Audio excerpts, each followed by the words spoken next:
This is Land of Havilah, Job 32. Speaking of Job's three friends, verse 1. So these three men ceased to answer Job because he was righteous in his own eyes. Comment: Job's three friends figure he's a lost cause. They'll never convince him he's a sinner.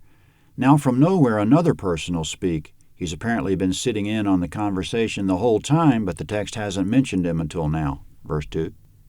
Then the wrath of Elihu the son of Barachel, the Buzite, of the family of Ram, was kindled against Job. His wrath was kindled because he justified himself rather than God. Comment: that was weird for someone to appear from nowhere like that. Maybe we can learn something about him from his name. Elihu means he is God. In verse 2, he's son of Barachel, which means God blesses. He's a Buzite. Buz in Hebrew means contempt or despised. And he's of the family of Ram. There was a ram of the tribe of Judah in the ancestry of Jesus, Matthew 1:3, but there's no confirmation that this is the same ram. We shouldn't get the idea that Elihu is Christ appearing to these men undercover. That does happen in the Old Testament. It's called a Christophany. We know Elihu is not Christ because he'll say in chapter 33 that God made him. In contrast, Christ is the Creator and was not created, John 1:1-3. But it does seem coming up that Elihu has more wisdom than anyone in this bunch. In verse 2, Elihu's angry with Job because Job justified himself rather than God. That Job justified himself probably wasn't so much of a problem because Job was accused, and no one can blame him for putting up an honest defense. But Elihu has a great point that Job hasn't justified God so much. In fact, Job's been leaving the question open whether God's righteous. He's almost implying that God isn't righteous. He hasn't gone so far as to curse God, as Satan said he would. The lesson for us is that when things are going poorly, it's exactly the time to open our mouths and say God is righteous and not leave the question open.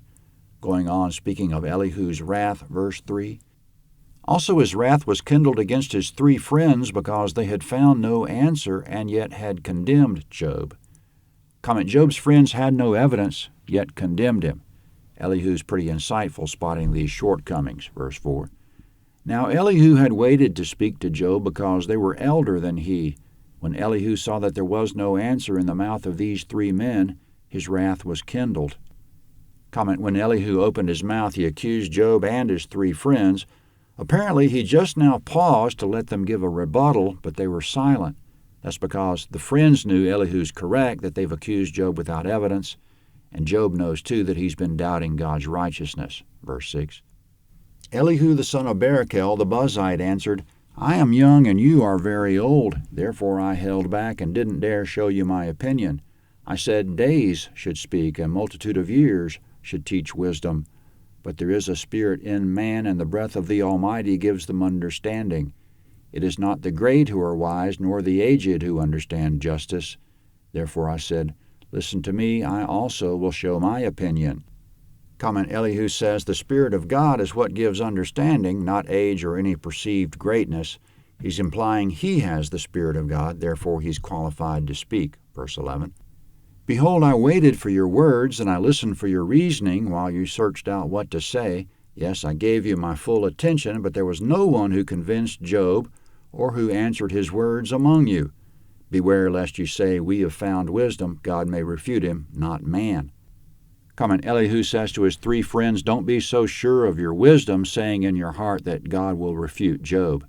Verse 14.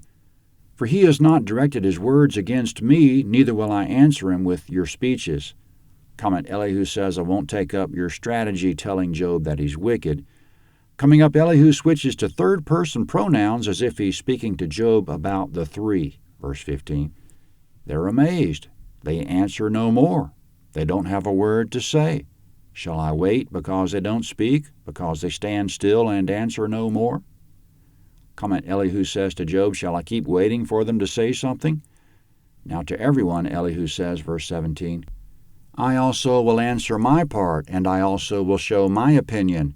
For I am full of words, the spirit within me constrains me.